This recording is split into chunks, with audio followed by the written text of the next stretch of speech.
Tadi kan kita udah tahu ya jenis-jenis obatnya dari mulai salep atau krim gel gitu, terus kemudian sirup gitu.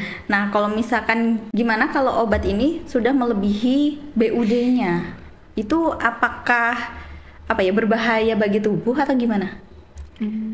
Kalau nggak ada resiko, nggak ada efek sampingnya, ya nggak apa-apa ya Mbak ya, Mbak Fitri. Ya, tapi sebaiknya sih jangan. Apalagi kalau sudah nyampe ED-nya tuh, kan dari pabrik itu sudah diteliti ya, stabilitasnya cuma sampai berapa tahun gitu lah. Kalau sudah lebih dari itu berarti kan sudah turun tuh stabilitasnya, efektivitasnya juga sudah turun. Bisa-bisa nanti tidak tambah sembuh, nanti malah parah. Ya, karena sudah terjangkit. Iya, yang lain-lainnya gitu ya. Iya. Tapi kalau untuk BUD ini sebenarnya ada di setiap kemasan obat nggak sih? Nggak ada. BUD itu khusus yang racikan atau yang sudah dibuka gitu aja. Jadi yang nanti yang akan menginfokan apoteker atau tenaga kesehatan di apotik lah. Gitu. Jadi ya tugasnya kita ya sebagai pasien gitu ya, atau keluarga pasien yang harus aktif juga tanya BUD-nya ini sampai kapan. Karena pasti apoteker juga melihat dari ED-nya ini ya.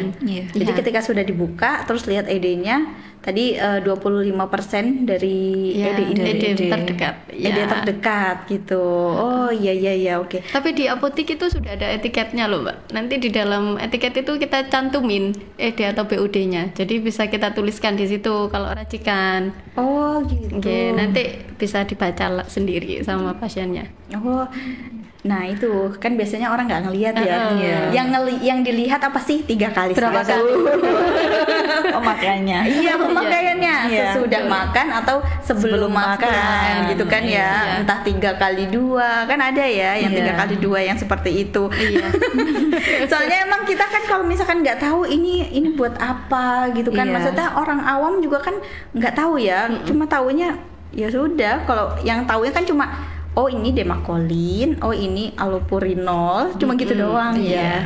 Iya, yang orang tahu sih seperti itu. Nah kalau misalkan pembuangan dari obat-obat nih, itu gimana itu? Kalau sudah ED itu ya Mbak ya? Kalau sudah ED, pastinya itu tabletnya, kalau tablet ya kita lepas tuh dari kemasannya kan biar nanti tidak disalahgunakan sama orang-orang itu. Oh iya. Nanti dihancurkan dulu di dalamnya, terus kita lepas dari kemasannya. Habis itu kalau tablet bisa kita timbun di tanah.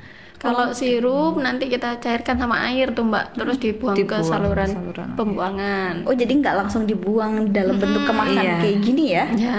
Nah ini kadang saya juga lihat itu ada obat-obat yang tertumpuk gitu ya. Kan kadang kan kita itu punya stok obat, tapi karena males nyari akhirnya beli ke apotik.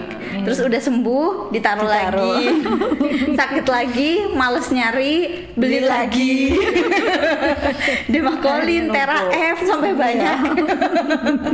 Nah itu terus akhirnya kok udah numpuk. Terus akhirnya ya biasa langsung dibuang gini. Ini nggak bolehnya karena takut disalahgunakan itu aja alasannya. Nanti kan belum tahu juga kan nanti yang nemu obat, seandainya nih ada yang nemu ada obat ini nih bisa dipakai, padahal kan sudah expired tuh, nanti malah membahayakan yang ngambil itu kan gitu. Jadi untuk keamanan lah, keamanan kita. Termasuk juga kalau di rumah sakit pasti udah banyak yang tahu gitu ya untuk yang soal-soal yang seperti ini gitu ya. Tapi kayaknya kalau di rumah sakit apotik nggak ada yang expired ya.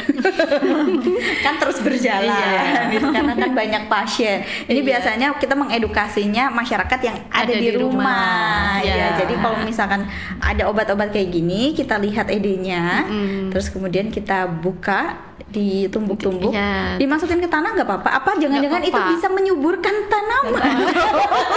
Kan jadi nggak sakit. Bukan ya? Bukan.